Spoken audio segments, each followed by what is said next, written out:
Okay, good afternoon, everybody. It is the 25th of July, 2022. It's been probably 4 months since Lisa and I did one of these. How long? I don't know. Time flies, that's for sure. It's been a while. It's been a while. And I think she and I have been going back and forth, voicing our frustrations with regard to immigration. So it occurred to me that probably we need to do one of these Zoom calls again and share with everybody what we know about immigration, E2 visas, what countries are doing what, and paths forward. So Sure. You were just telling me, but I guess we'll start with this too shall pass. Yeah, that's good. The older we have, the longer we're in this business, the more time. And as Lisa was just reading off a list of all the things we've been through. In terms of visa, unpredictability. We've been here before. Right. In the last 17 to 20 years, we've seen this type of craziness before. Yeah. So with that, hopefully there's a light of hope. So let's start, Lisa. What do we know? What do we don't know? What's going on with the countries?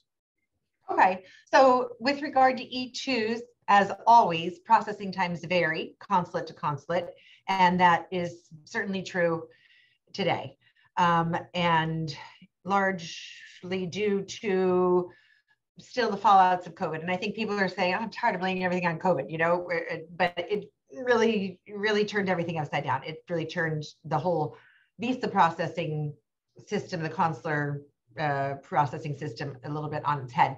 When COVID first hit, everything was kind of like, we don't know what's going on. The embassies were sort of, let's just stop everything for the moment, or send us your stuff, but we're not doing interviews. Then we realized, the whole world realized we got to get back to business. We got to start allowing these. So it was happening slowly.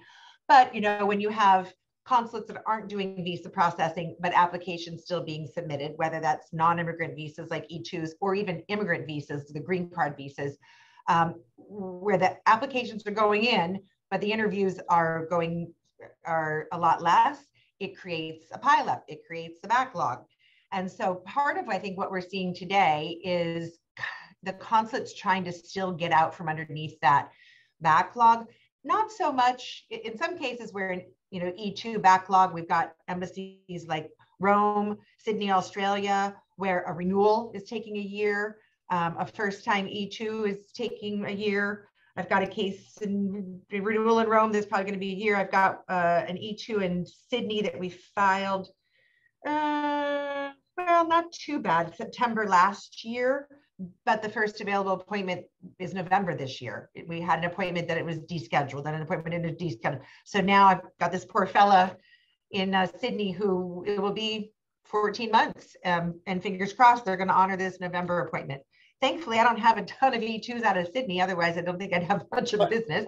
Why those cities? Why those? I think some of it is dependent on some of the countries' policies regarding COVID and how seriously some countries have taken the whole COVID situation and real lockdowns. And we saw that really coming out of Canada as well, Australia too. There was just not much of anything being done for a while. And then that creates backlogs. Created backlogs too, not just with the E2s, but in all visa categories, including immigrant visas. Immigrant visas are green cards based on employment or through family relationships. There's well over 500,000 documentarily qualified, fees paid, ready to go cases at the State Department, at the National Visa Center for green cards that are simply waiting an interview or an appointment at the embassies around the world. So that's a tremendous backlog that's sitting of cases that aren't even in the pipeline, kind of in process, but cases that are done. They're just waiting for the embassy to say, okay, send us another few family cases so we can issue these green cards to people that are out of the country or processing there. As they're trying to work through those tremendous backlogs, resources shift too within the consulates. So you might have, maybe there were 4 people in an E2 visa unit, and now they're down to 1 because they're taking some of that personnel and putting it onto another side of visa issuance or visa work within an embassy. So there's always that juggling of resources that can help to get out help to reduce the backlog in one area and create more of a backlog in another. So some of that might happen. That happens at CIS all the time too. We see improvements in adjudications with CIS, with USCIS, and then they say, hey, we're really getting backlogged in this area. Let's shift resources there. And then the one area that was doing well suddenly starts to tank, and you see an increase of, you know, a 6 months to now a year and a half processing time in certain areas. So there's always resource allocations that affect. So like our Mexican case, that may be a circumstance because they've got a whole bunch of other immigration related stuff going on. You know, we've got that's probably what's happening with them is the resources are shifting. In the summertime too, like right around this time, June, July, early August, the embassies will prioritize the student visas because the students have to get over here and start school typically mid-August. You know, it varies a little bit around the country, but in Florida, most schools are starting kind of mid-August. Yeah. So the beauty right now is if you've got, let's say, a child who's in E2 turning 21 and they're at college or university, and now we're going to switch into an F1 student visa, we can get those appointments pretty quickly, and they're getting the visas within a couple of days because that's a priority right now. The consulates know we got to get these kids their visas and get them back to the U.S. because we've got a lot of pressure from the U.S. you know, universities and institutions to make sure that these kids can be in school. But when they do that and say, right now we got to get these F1s out, E2 maybe is going to take a little longer, and I'm only speculating. I'm not saying that necessarily E2 is going to take longer because they're working on F1s, but it stands to reason that when there's a priority shift within the embassies, other areas are going to suffer. Are the embassies shorthanded? I think the government is shorthanded all across the board. Certainly USCIS is really understaffed. They've got, I don't remember what the statistic was, but thousands of openings available for positions within USCIS. And I can only imagine that there's staffing issues at the embassies as well. Another thing is, I don't know about you, I feel like we're all done with COVID, but I know 6 people personally that got COVID in the last week. It's still there. It's still out there. It's still affecting people that work at the embassies, that work at USCIS. So you got somebody in the E2 visa unit that calls in and says, hey, I got COVID. They're gone for at least a week. And if you have the one guy that really knows what he's doing gone for a week, okay, that's going to affect, you know, that's going to, and then, you know, if the people they worked with now have to be quarantined, you know, so I feel like it's, you know, it's a little bit of that perfect storm of different things. So yeah, so we're dealing with that. The good news is, if there is good news still, the embassies are still accepting e-visa applications, and some of the embassies are doing a really good job in the grand scheme of things of getting them adjudicated and through. You and I deal a lot with London and Toronto. London is still about a month to review the applications, which really isn't bad. And not too bad really on getting appointments scheduled. If we look at the appointment system today, it's showing August, September. So, you know, that's not too bad a time frame. I think London is pretty good. They got a good handle on it. I think they're pretty fast. Sometimes you can get lucky and find a cancellation and even bump that up. So that's about as good as it can be, but not every embassy is doing as well. That's back to normal. That's not bad. Yeah, back to pretty normal. Brussels right now is taking a good 120 days-ish on applications, even renewals. So in the past, I think they were a little faster. So that's taking a little longer, but it's still livable. I think it's okay. It's not ideal, but you know, we can't do much about it. Toronto is quick to review the E2 applications within about a month. They'll say we reviewed it. Now go ahead and make an interview or make an appointment for an interview. And there's where we have the trouble.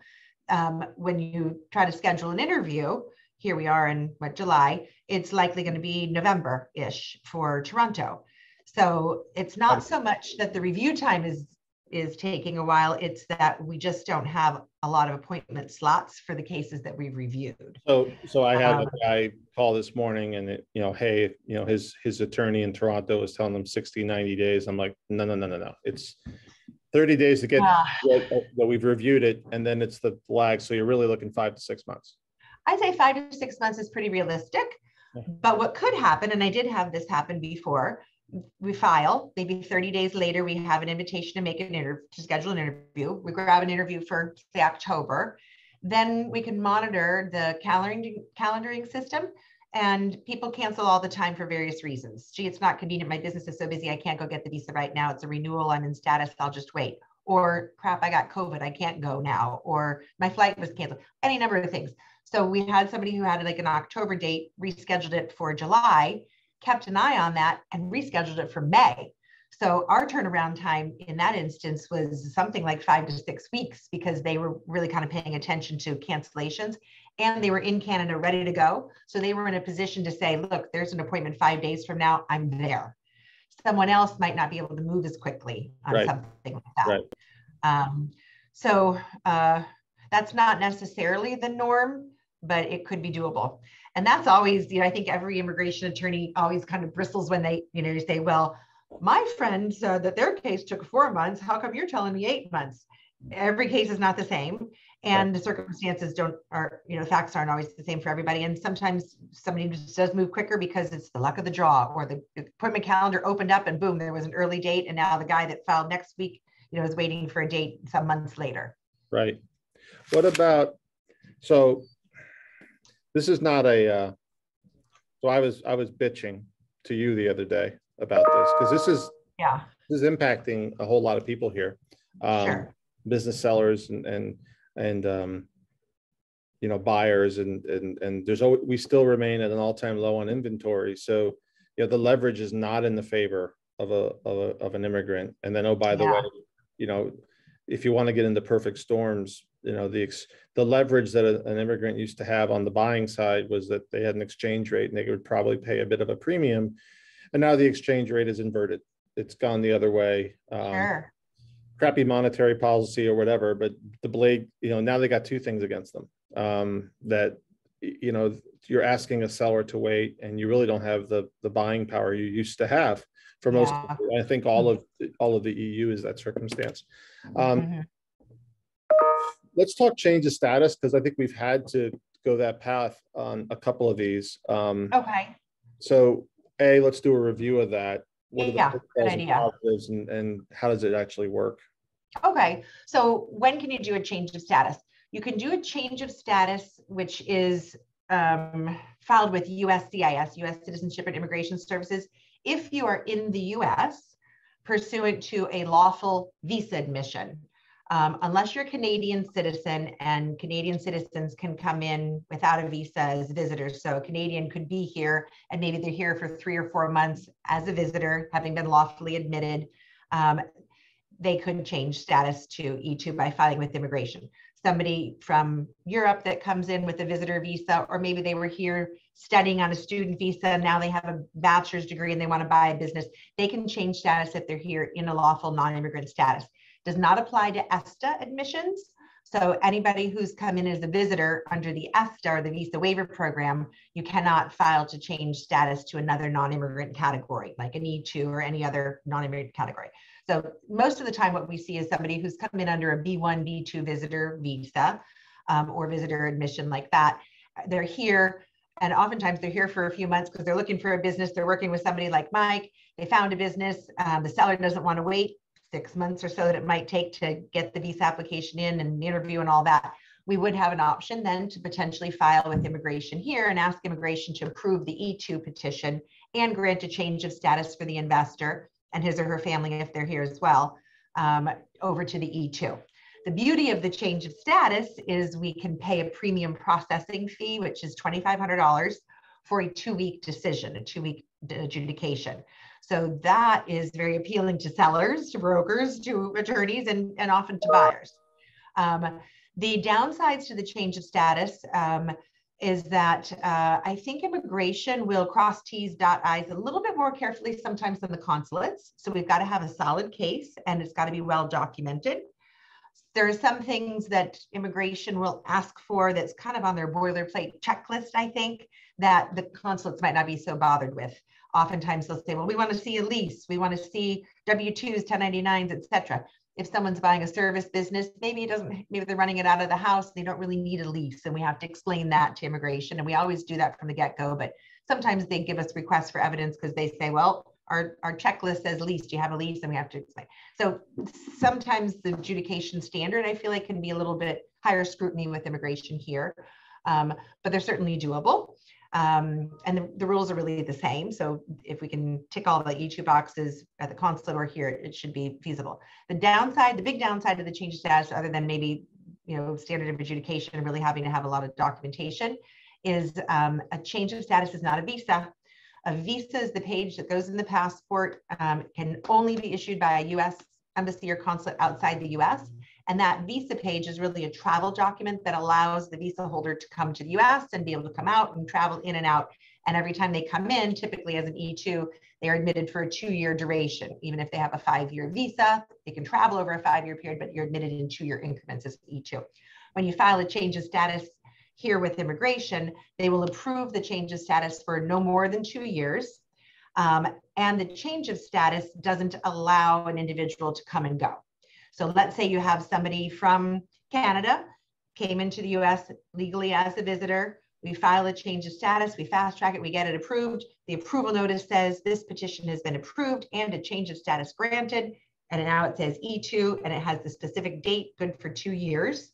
That becomes the new kind of step that supersedes the entry record. They're fine, they're able to work, they can get a social security number, they're here legally as an E2, but if they leave the US, there's an emergency, they have to go back to Canada, etc., then they've left the change of status behind. They can't turn around and show that paper to the folks at the airport or the land border and get back in. So it's not a visa, it's only good as long as they remain in the US. Many times, people say, well, we're here, we want to buy the business, we want to close on it, we don't really need to travel, we don't have any issues right now, we've sold our home, we don't have interest there, we're fine to do the change of status. But most people don't want to feel that they're stuck here. So usually if we do the change of status, subsequently we'll file for the visa too. And then later, maybe 6 months later, a year later, they'll go back and get the visa so that they can have that ease of travel. Yeah, it's an important distinction is like you file and you file, right? Because they're two different, they're going to 2 different places. One's going USCIS and one's going to the embassy, right? Right. Yes, exactly. What's a bummer is when someone says, no, we're here, we're going to focus on the business, we're staying put. They've got that approval. And a year later, I get a call. My mother fell. She's ill. I've got to jump on a plane. Yeah. I always say you can leave, but you can't get back in now unless and until we file for the visa. They review it anew at the embassy and you get a visa to come back in. Yeah. So people often feel stuck.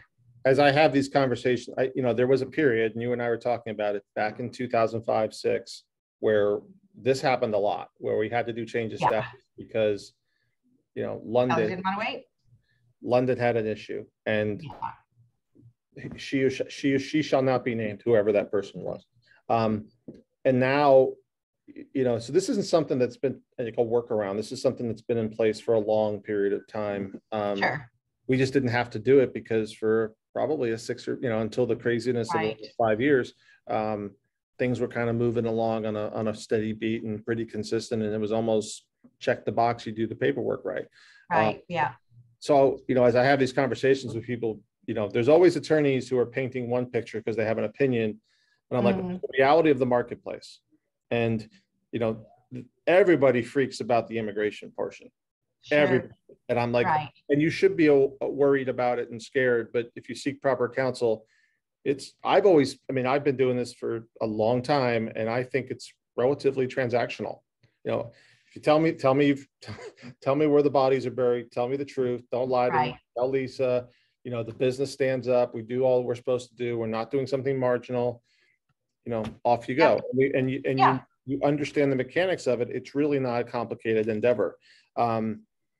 It were these artificial, and I'm not going to say it. Well, I am going to say it. These artificial benchmarks that get imposed on either, the makeup of the business. Is it a W-2? Is it a 1099? This is not a checklist. It's not a you do X, Y, and Z, or it looks like X, Y, and Z, and it's a go. It's a work of art that's put together, and it's a case, and you have to put the case in its totality, and that includes them as much as it includes the business. Sure. So, is there any horizon? I saw in one of the posts that someone was talking about virtual interviews, or is that never going to happen given the I see that all the time. Hey, can't we do virtual interviews? I don't see that happening in the near future. I've not heard that coming from anybody other than folks like us or applicants. It's certainly not coming from the government's perspective. That would require creative thought. I think the problem with the virtual interviews that I can see, one is logistics, and sometimes we get on a Zoom and it's like, wait, I can't hear, and this, that, and the other, and so they don't like messing around with stuff like that. Plus, I think the potential for fraud with some of the virtual interviews is probably greater than an in-person. So I don't see that happening, and I don't see that happening maybe down the road, but I don't see it happening anytime in the near future. Yeah, I mean, I have a gentleman doing a some type of app. I mean, I went on a cruise as you did, and I had to do a live stream COVID test verification process with somebody, Okay. Virtually with a camera, Right. verifying my IDs and passport. Yeah. You would think, I mean, I don't expect it for security reasons. And also the government doesn't get innovative unless they're absolutely forced to, which, Right. this is this on the scheme of issues, even though I've written senators and congressmen, is not something that we've ever been able to raise as a, hey, let's get some action on. This is not something that anybody seems passionate about. So what do our people do? I think, there's not a lot that we can do to change the reality of the situation or to get more officers or reduce the backlogs. The best that we can do is understand, I think, what's realistic, so that, the expectations of the seller, the buyer, attorney, broker are fairly realistic based on what we're seeing today, so that nobody's thinking of, or representing that, yeah, we're going to have this in 2 months when really it's going to be 4 or 5. So I think everybody being on board with what's realistic, being somewhat flexible to the possibility of change, because what today is taking a month, next week could be 2 months. So, that happens. I think, as always, the more thorough that we are with our package, with the case, if we submit something that's complete from the get-go, we're not going to have delays or problems along the way. If something is incomplete, you're going to get kickbacks, you're going to get requests for evidence. You might have a, consulate say, it's been a month, we reviewed it, but you're missing this, that, and the other. We rarely have that. So I think complete cases, and then doing the best that we can to try to control what we can, things like maybe the interviews and monitoring the appointment system. And sometimes I'll wake up at 4 a.m. and think about a client, and I'll go check the appointment system, and darn it, if something didn't open up and it's gone by 8 a.m. I don't want to wake up all night long doing that, but I have done it before where I've found something in the middle of the night or at a different time, because sometimes a couple of appointments are released and it's done quietly and they're gobbled up quickly. When sometimes, depending upon the embassy and how we file, sometimes I don't give my clients access to the calendaring system because it shows all my clients for the consulate, and I have client confidentiality issues there. For other types of consulates where it's just that applicant, they can access the calendaring system and check all the time. And that's kind of nice. And that's how that one happened in Toronto, where the client was really just looking at it as much as they could. Mm-hmm. And then I think trying to, I don't know, I find it's not super helpful for me to get a lot of emails saying, okay, the consulate said it's 120 days. It's been 120 days. Should we send an email? Should we send an email? I think we have to give a little grace for some of these things, although, it's human nature to say, let's inquire. I'm always considerate and mindful. I don't ever want to hound the consulates, annoy the consulates, because they keep track of things. They know who's who. They know who the brokers are. They know who the attorneys are. They know who the nuisances are. And I don't ever want to be a nuisance. So yeah, I mean, I as I was writing Rubio today, I'm like, that's problematic. It's problematic that counsel is afraid to contact, but you understand it's human nature to possibly show retribution. But for years I've heard, well, I'll go to the bottom of the stack if I ask, right? And you don't want to be that cynical about what we're doing. But yeah, I think there's a difference between asking, inquiring, especially when it's beyond the normal time, and hounding and becoming annoying. Yeah, nobody wants annoying. You don't want annoying. They are aware. I mean, I saw there is some chat rooms where I've heard there have been announcements from state that they're aware of the issue and they're trying to address it. Yeah. What's the deal with that? Well, I think, the consular officers are living this day in and day out too. So they know they're behind. They know they're backlogged. It can't be fun for them. But I don't, I think their hands are tied as well to a certain degree. They're doing the best they can given the resources that they have to work with. I feel like in all regards right now, I look at day-to-day life has changed. You go to a restaurant and you think I might have to be a little more patient because there's a sign up that they're understaffed and you can see that there's one server. We ordered a new bed. I got the mattress 2 months ago. The bed frame is still back ordered, whereas before it was a store that you could get it in 3 days. Yeah. So, there's so much of these shortages, backlogs, what about, et cetera, that I think people are starting to realize you have to be a little more patient than we used to, but it's hard. It's really hard. What I remember when back in 6, when we had these problems, I remember sitting down because most of our clients were from England. I was asking if they were from some other part of the Commonwealth. Remember, we could, okay, do you have Irish ancestry? We can move you through Dublin, right? Or Belfast or something like that. Are those possible workarounds if there's? So, there's, you can always, as a third country national, apply or ask to apply in a consulate that's not really where you live, reside, or where you have your nationality. What does that mean, third country national? So it would be like, let's say that I have, so I'm Irish, right? So I'm Irish in the US. What does that mean? You're Irish, you're British, you're here, you want a renewal. You don't have anything to do with Canada, but you say, I don't want to fly back to England. I'd like to apply for my visa renewal in Canada. Can I do that? Or sometimes for a while there, people were doing it in the islands. So I'm going to Dominican Republic. I'm not Dominican and I don't have a home there, but I'm going to ask. And they were for a while taking them, not so much anymore. So it depends on that consulate. Canada can say yes or no. Yes, we're able to take a third country national, which is basically a non-Canadian citizen. The more third country nationals that apply out of Toronto, the more demand on Toronto, and then that affects the Canadian citizens. So some of the consulates say we're at maximum right now. Unless you've got a really good reason that you need to come here, we're not going to entertain it. You and I had a case years ago, and I can't remember which country it was, and I don't know if you remember. It was, I don't remember if it was a client from Guatemala or Honduras. Yes. And there was a bomb that hit the embassy. I told that story yesterday when the embassy lit on fire. Yeah. Yeah, the embassy caught on fire. There was a bomb. The guy had his interview. We contacted a nearby country and said, hey, this is what happened. Can our guy come there? And they said, yeah, send him over here. That was a really good reason for a third country. By the way, his wife just had a baby, so they've got an American child now. Oh, that's cool. That's great. Yep. Yeah, so stuff like that for sure. People with dual nationality, someone with an Italian passport and a Brazilian passport. And for Brazil, we don't have an E2 treaty, so they're using the Italian passport. They can apply in Brazil. That's not a problem. And I've got that scenario right now.